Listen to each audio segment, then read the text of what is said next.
Tuesday. Welcome to the live. We pushed our live back a little bit today because we have a very special guest joining us. We are here to introduce the second individual who will be joining us for Publicize Like a Pro. And we are going to welcome her, Miss Ashley Cherie. She is an amazing brand strategist. She is a brand growth expert, and she is the founder of the Asha Code. And we are going to talk with her today all about the importance of branding, because as you all know, branding has really become a buzzword now, and so many people are talking about it. But we really want to dig into that topic a little bit more, because that's what we're going to be talking about at one of our nights on in Publicize Like a Pro. We're going to be spending it talking all about branding, social media strategy, and publicity, all in the same experience. So that is November 9th through the 11th. It is coming up, and it's going to be myself. I'm going to be talking about publicity. We're going to have Portia Obang talking all about social media strategy, and Ashley Cherie is going to be talking all about our branding, our brand purpose, our brand messaging, our brand foundation, and really getting clear on that so that we can get where we want to be going into 2022. So before I bring Ashley up, I'm going to introduce myself. My name is Samantha McCoy. I'm the founder and CEO of Mission Key Communications, and we are a public relations agency. And we equip entrepreneurs and leaders to increase their visibility through public relations and personal branding strategies. So I am super excited to have Ashley Cherie on with me today. I'm going to bring her up right now, and then we are going to do this conversation today. I think she is coming up. There she is. Hi. Hi, Ashley. How are you? I'm doing well. How are you? Good. Doing well. Doing well. Thank you so much for going live with me today. I really appreciate it. I know you're getting ready for a trip soon, so we had to catch you before you headed out. But yeah. So can you just introduce yourself to our audience? Let us know who you are and a little bit about your background.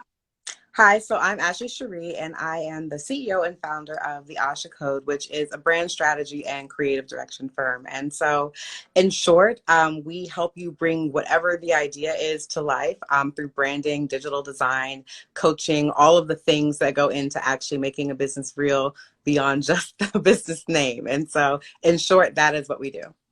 Yes, excellent. So Ashley is going to be one of our instructors for our masterclass coming up, Publicize Like a Pro, November 9th through the 11th. We are going to be teaching 3 nights in a row, and we are going to bring together 3 popular topics that I have not seen presented all as part of one masterclass. So I'm super excited about that. So if you want to get clear on your brand, if you want to get clear on your social media strategy and your publicity going into 2022, this is the place where you want to be. So, Ashley, let's just break down, what is Asha Code? Like, what does that stand for?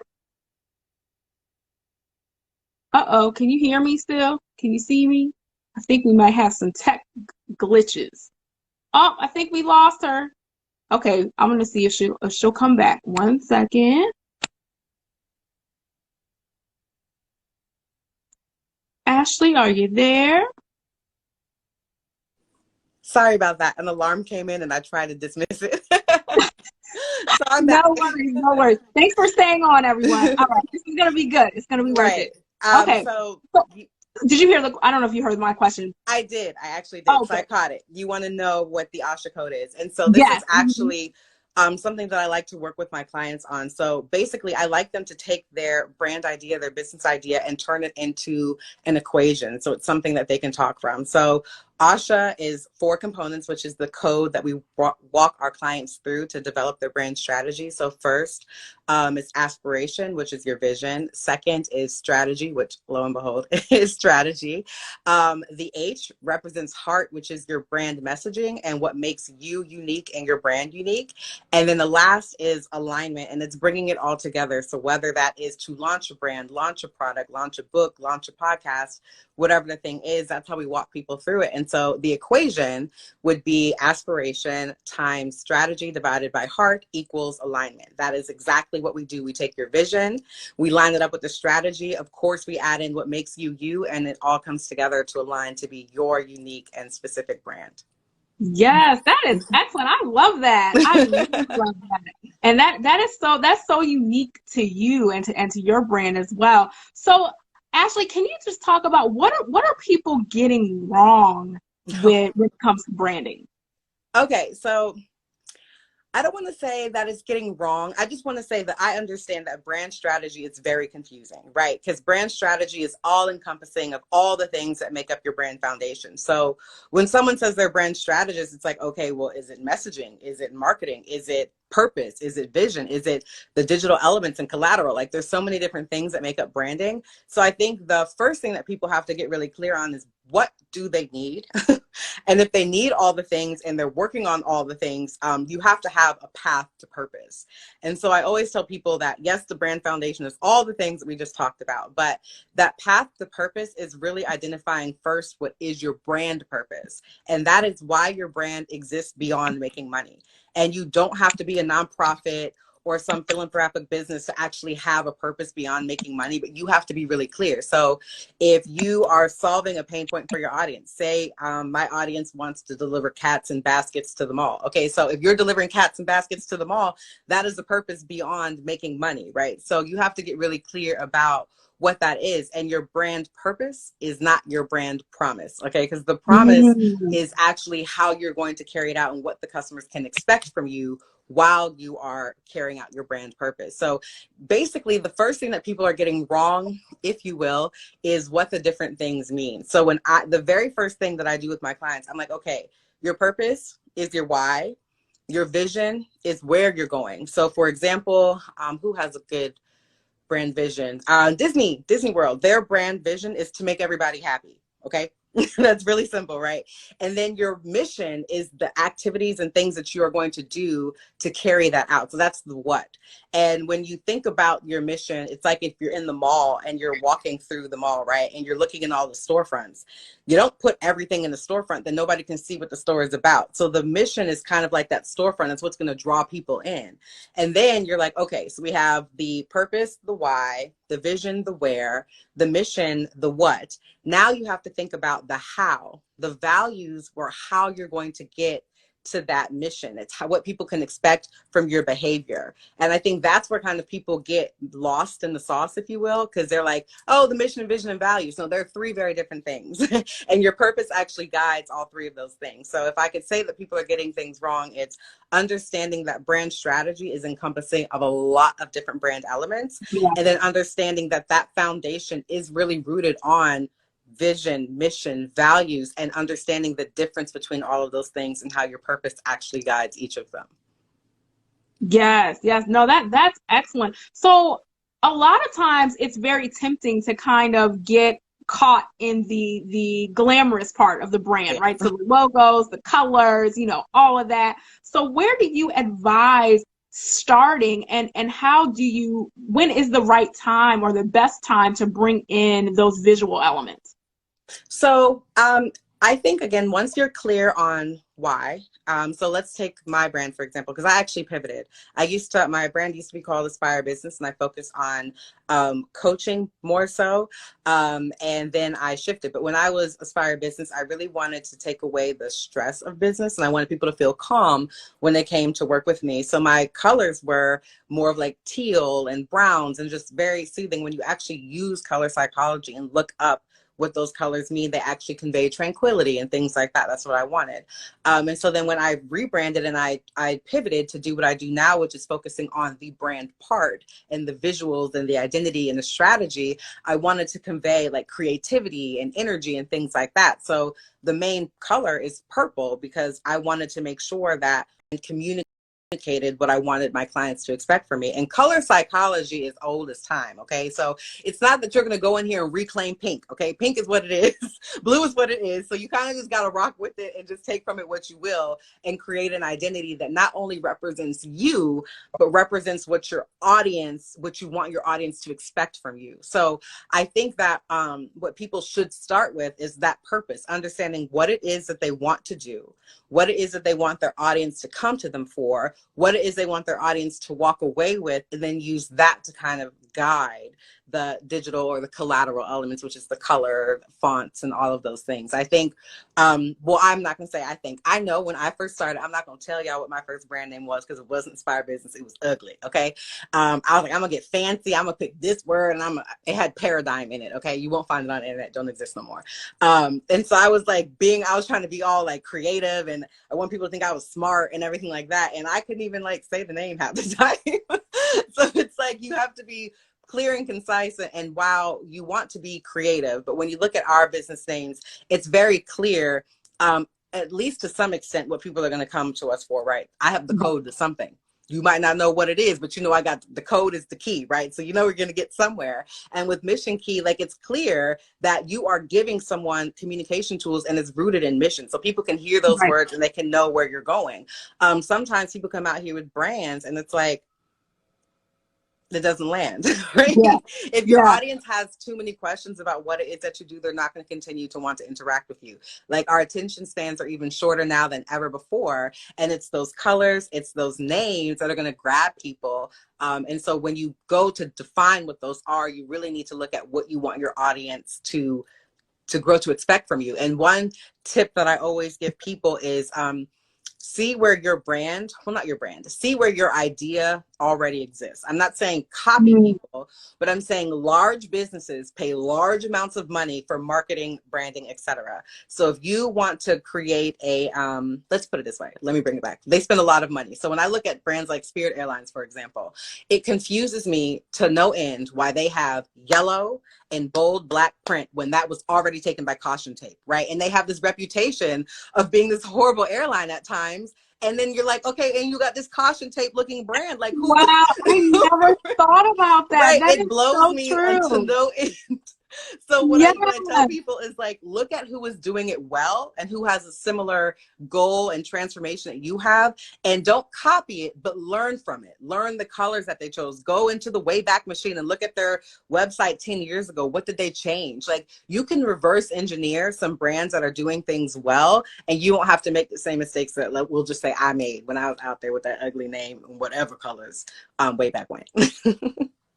No, that is so good. That's so good. So really starting with your purpose, starting with the reason why you what you went into business for, the promise that you want to provide outside of just the revenue. I think that's a great thing. So Ashley, what are some questions that you can kind of ask yourself as you are starting that journey? If you can maybe just give us maybe 2 or 3 questions that are good to ask.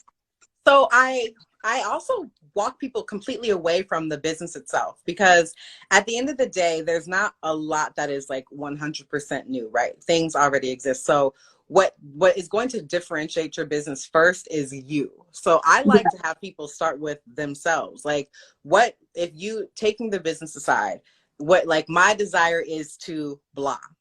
So when I first did that for myself, my desire is to help women achieve their goals and their dreams. That's what it was. And then I have people also go back and look at their personal accomplishments and their professional accomplishments, because when you look at it from a non-judgmental view, you might start to see patterns. And then I have them look at things that they are really good at. And then I have them look at things that they're not so good at. Like, if you come to me for financial planning, we both go into hell in a handbasket. Like, it's not going to work out, right? So I know that when I go to build a business, that I'm either going to have to collaborate with somebody on that piece, but I'm definitely going to have to remove it out of my business completely, because I don't want to do it and I'm not good at it. So when you look at these things and you make it more personal to you, you can first understand what it is you have to offer. And then you can look at, okay, this is what I have to offer. is there a need that already exists that I can fulfill with my toolkit and the things that I have to offer? So I often have people walk back and look at themselves first, because when we don't do that and we just go out and we're like, oh, I think I want to do social media marketing today. Then you might create a business that ends up being a job, because you're out here doing things that you may not necessarily enjoy, that you weren't really prepared to go do. And then also I let people know that you don't have to be the business of your business. You can be the creative. There are things like silent partners. There are things where you can go collaborate with another business and be a certain arm of it. You don't have to go in and be the 100% only entrepreneur. So I like to have people broaden their horizons and think on a bigger scale. How do you want your life to look? And then how do you want this business to support that? And then go forth and figure out, okay, now where's my audience? And now that I have this whole big picture, how does this fit into the marketplace? I think a lot of times people start, they discount themselves. And so then you'll get later down the line and it's like, I'm burnt out. Well, no, you're not necessarily burnt out, but your business wasn't created for you to run first. So that is so good. So I just want to pause right there for a second, because that is such an important point, that we cannot neglect our own preservation. That's what I was thinking. Self-preservation in the process of business ownership. And I think that's one of the things that I always encourage people to start slowly, because what you don't want to start from is that place of desperation. I think a lot of times desperation for revenue, desperation for, bringing money in quickly, we start and we're just going, okay, I have to do all these things. Like when I started, I was trying to do PR, marketing, speech writing. I mean, you name it. Like it was just all these things in one. Web design. I mean, it was crazy. And I was just like, oh, I want to be big. I have to do all these things. No. And I really was not thinking about what I wanted to do and the type of lifestyle that I wanted to create. So I really love that this is now coming more into the conversation and more to the forefront, where it's like, even as you are starting the beginning of your brand and getting really serious in that process, you're thinking about your own lifestyle and then creating a business and a brand around that. Yeah, I will never forget. It was Maya Elias. When I first started my business, I had no clients. And so I was like, I had acuity scheduling and I was like, whole calendar open. Come at me, bro. Like I want all the clients all day long. We can do it, right? And so she obviously was further along in her business than I was at the time. And she was sharing how she blocked off Mondays on her calendar. She didn't have team meetings, nothing. And so I thought about that and I was like, yeah, because I still have a full-time job.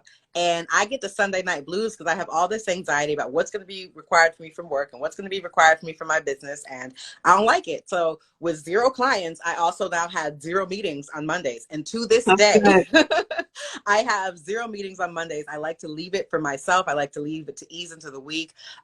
From another coach, I cannot remember her name right now. Oh, it slipped my mind.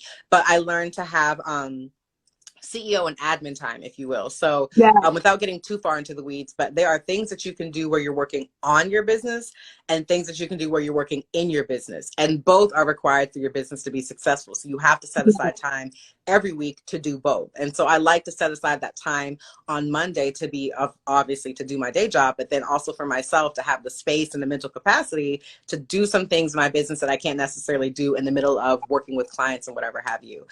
So I definitely think that, again, taking into that picture, the whole picture of what you want from your life, what you want your business to be able, if you are going into business to grow it as fast as you can, as big as you can, as quick as you can, and then sell it, that's one thing. If you're going into business to create a lifestyle business that you want to create a family legacy and you want to pass it down, like that's another thing. Like you have to know what all of those things are before you even begin to build out a brand, because they all are going to dictate how that brand strategy conveys. And if you don't understand what you're doing, you're going to get out there, you're going to start running the race, and you're going to be like, wait, is it a 100 meter or is it a 200 meter? I don't know where I'm going, right? The finish line is over there somewhere, but I don't even know if I started in the right place, right? You're going to be so confused. So understanding what you want to do, what you're capable of doing, what you're willing to do, and then looking at what you have the skill set to do, and then seeing how that lines up, because I guarantee you, and brand build launch, that they had that paperclip that was like, what, thousands of dollars. There is a market for everybody. So don't worry about where it's at. Just figure out what you can do first and then go look for it. Yes, yeah, no, that is excellent advice. So when it comes to your, speaking of working on versus working in, there's also that challenge of, am I branding myself, my personal brand, or am I branding my business? Am I doing both? What is your advice on that? Okay, so everyone has a personal brand. Period. It's just whether or not you're actively partaking in it, but you have a personal brand, right? And so I tell people that your personal brand can either be an extension of your business brand or like a behind the scenes of your business brand. Again, you have to get clear on what it is that you are willing to do and give as that person. If you look at your favorite personal brands, everyone is out here. I think we had the conversation about Gabrielle Union, how she was doing all of these press releases talking about more about her story and her relationship and things like that. And then bam, dropped her next book, right? She's building her personal brand. And when you look at it, it's a brand of authenticity. It's a brand of transparency. It's a brand of being open about relationship struggles and lifestyle changes and all of those things. Like, that's what she is defining her personal brand as, beyond being an actress. So when you're building a business and then you take on speaking engagements, or you are guests on podcasts, or you write a book, like, those things are what you can do to create a personal brand alongside your business. And you can decide, what is the purpose of this audience that I'm getting ready to serve? So in this case, obviously, we are working on helping people understand what more they can learn in the event next month. So obviously it's aligned with my business brand. Now, in a couple of months, I'm going to be going on a podcast, and I'm not necessarily selling anything. I'm sharing my knowledge. And so I will be going on as a thought leader, as my personal brand. So I often tell people, you need to build one at a time, but just be aware that the personal brand is always going to exist. So be truly intentional about the activities that you sign up for and the things that you want to do, because whether or not you are defining that reputation, it is being defined for you from jump. So just being really clear about what you want that to be. Yes. No, I think that is really, really good. So as far as your formula, like that whole Asha Code formula, how do you kind of get started with that? Like, kind of thinking about your purpose, thinking about your why, thinking about how it aligns with everything else that you're doing. And like, if you already started, so what if you kind of, you started with what you knew at the time. Is there a way that you can kind of check in and kind of do an assessment and say, okay, am I where I need to be? Do I need to make a pivot or an adjustment? So one thing that I will tell, the answers are usually in the numbers. So one thing that you can do is look at, and as far as your social media posts, which ones people engage with more, and what the content of those is about, or what the visuals of those is about. As far as your products and services that you offer, what are the more popular products and services that people are purchasing from you or utilizing from you? When it comes to your emails, like, what are the emails that get responses? What are the emails that get more opens? When it comes to your blog posts, what are the blog posts that are more read than others, etc.? And you can start to see the pattern about what your audience understands of you. And then you can actually just ask your audience, when you think of me or when you think of my business, what are the first 3 to 5 words that come to mind?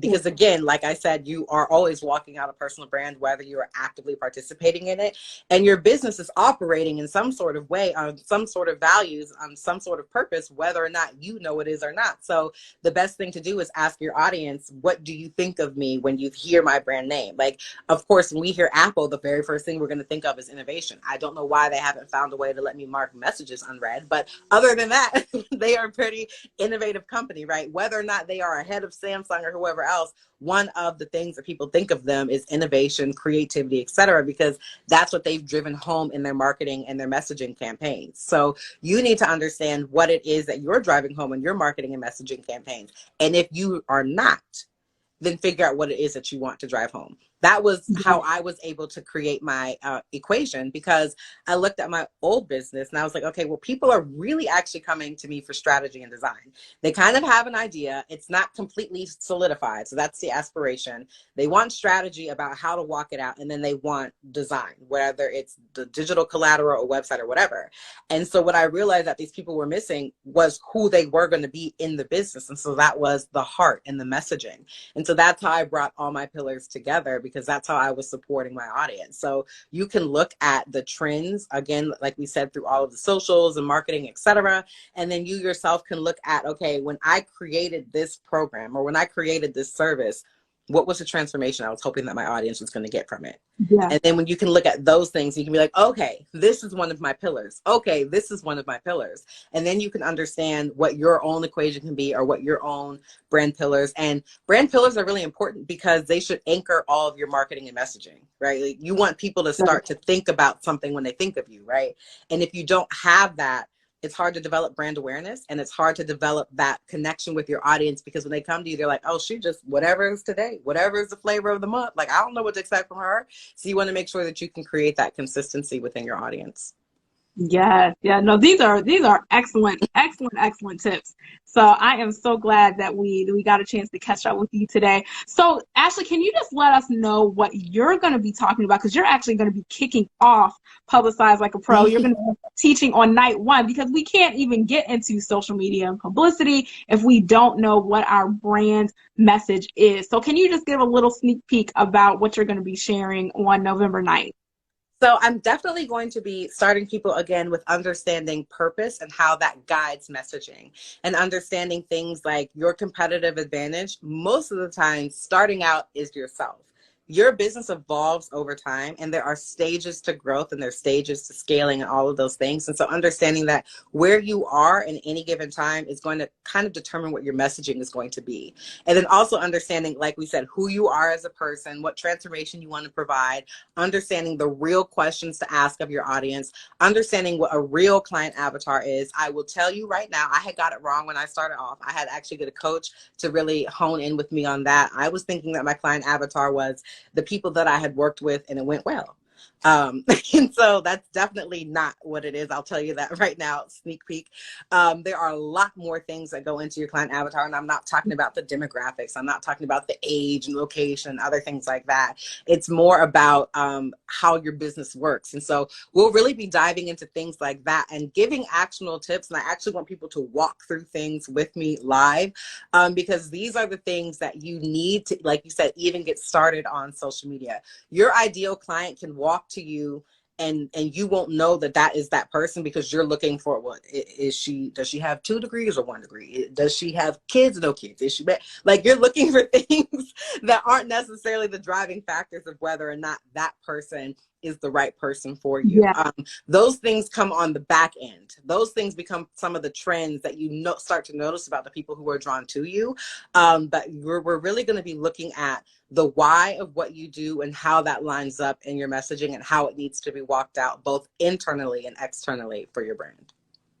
Yes, excellent, excellent. So yes, if you are, and what I love about our event is that it is perfect for people who are in their early years of business and you want to get started on the right foot so that you are not restructuring and redoing things like both of us have. Like, but even if you, right, but even if you've been in your business 5 years, 10 years, and you're just like, you know what, I really think it's time for a pivot and a shift, this course will really be where you want to be, because it is going to give you that framework and those questions to know where you need to be, what assessments you can take to assess where you are, and put you on the right path moving into 2022.